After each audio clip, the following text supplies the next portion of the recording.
Morning friends, welcome back to this online classes. Today a new lesson, lesson 11, do good and be good. India has many religions. All religions believe in God. They call God by different names. Islam is a religion followed by Muslims.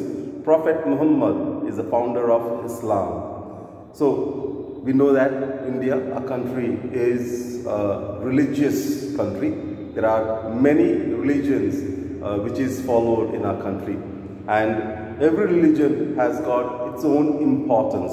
Okay, so God are called by different names. We know Hindus call Ram, Muslims call Allah, Christians call God or Jesus, and Sikh goes to Gurudwara. All those things. Islam is a religion followed by Muslims. Prophet Muhammad is the founder of Islam. So the Islam is followed by Muslims, and the founder of this Muslim religion is Prophet Muhammad, and that is what we are going to study in this chapter. At the age of 40, Muhammad developed the conviction that he had been chosen to be a prophet and that he was given the task of spreading the belief of Allah. At the age of 40, till 40 years, he was just a normal man. He was just walking around, meeting people, going everywhere. He was not talking anything religious to anybody. But at the age of 40, he felt that he has been called for a very special task.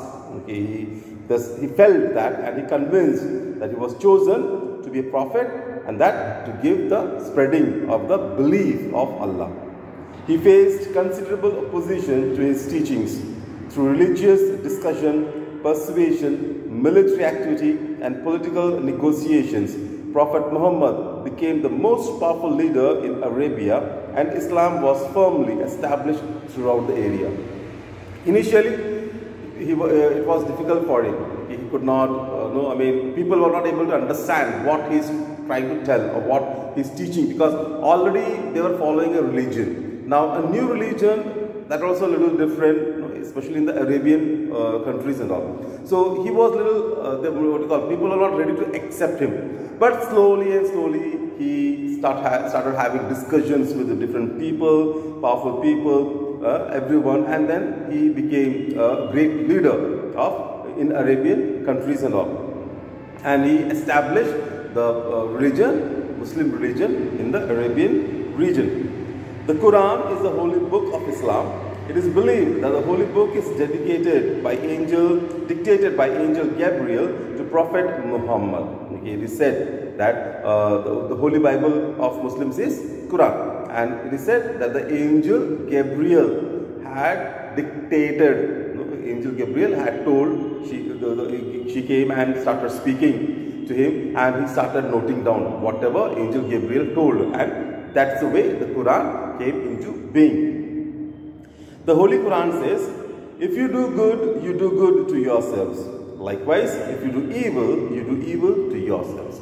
In the Holy Quran, it is said that if you do good, then it will be done good for you. Similarly, do good, be good. That is what we meant. If I am doing good to others, others also will do good to me in return. But if I do some evil to others, definitely I also will get the same evil one day. That is for sure.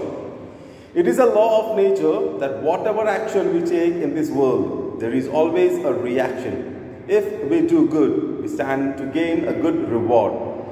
If we do bad, we should expect the bad outcome ultimately. It's a law of nature. It's just a law of nature that if you do good, you will get reward. If you do bad, you have to face the consequences. In our home, when dad or mom ask us to do something, and if we have obeyed them, then they give us something special.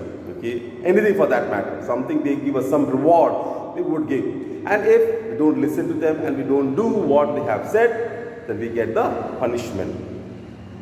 One of the companions of Prophet Muhammad was very fond of this verse of the Quran. He used to recite it loudly and repeatedly wherever he went. Now, one of the companion of Prophet Muhammad, okay, one friend of Prophet Muhammad, he liked this verse, okay, that if you do good, you do good to yourself. Likewise, if you do evil, you do evil to yourself. This verse he loved very much, and whenever he used to walk, whenever he was free, he used to recite this verse loudly, very loudly he used to say.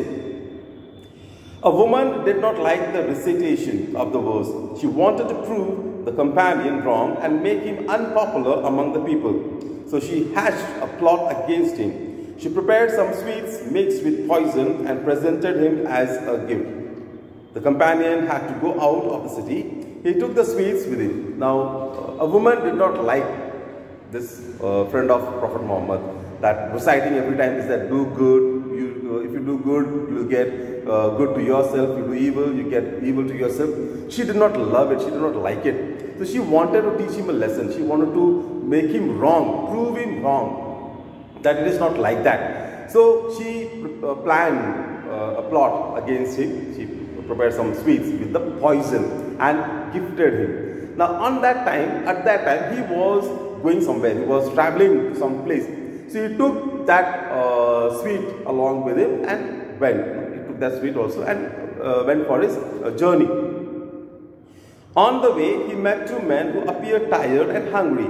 He offered them the sweets, not knowing that these were poison. As the two travelers took the sweets, they collapsed and died. So as he was walking, he saw two people walking, and he found them very tired and hungry. They were not having anything to eat and deadly tired. So he offered this sweet to him. The woman had given. They accepted and they had it. Since it was poison, they collapsed. They just died. Now, the friend of Prophet Muhammad was not knowing that there is poison in the sweet. Okay, he just died. The news of their death reached Medina, city where Prophet Muhammad resided. The companion was arrested and brought in front of Prophet Muhammad. He related to him what had actually happened. Now, the death of these two people had reached to Medina, and where Prophet Muhammad lived, stayed. So the man was arrested. Now he is a friend of Prophet Muhammad. Okay, so he was arrested. He was brought to Medina in front of Prophet Muhammad, and Prophet Muhammad asked, "Yes, come on, tell me. Why did you kill them, or what had happened?" And he recited the whole story.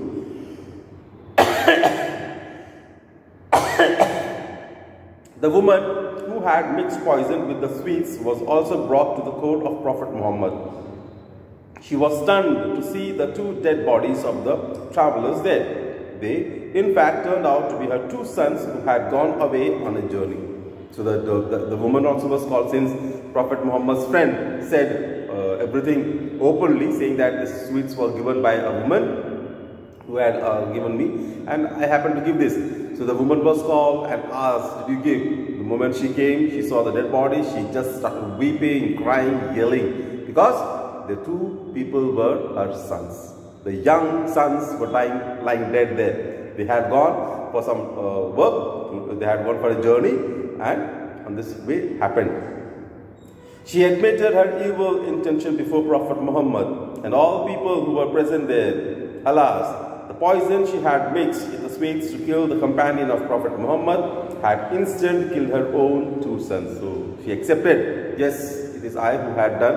I wanted to prove wrong that what he recited, the verse, is not the right thing. But just it was exactly what. If you do evil, you yourself have the evil. And that what happened. Two sons died.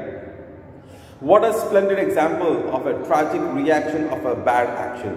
It shows how one reaps what one sows. It teaches us to do good to others just as we like others to do good to us. So children, understand this. Learn to be good. Okay? Do good and be good. Always in your life. Whatever you do, think that I am also going to receive the same thing, the way I am going to treat my parents, my friends, my teachers, anybody in the world. If I am doing good to them, they will, in return, I will also get some good somewhere. But if I go other way around, if I become bad, if I do some evil against anybody, it will come back. That's for sure. Thank you. Have a nice day.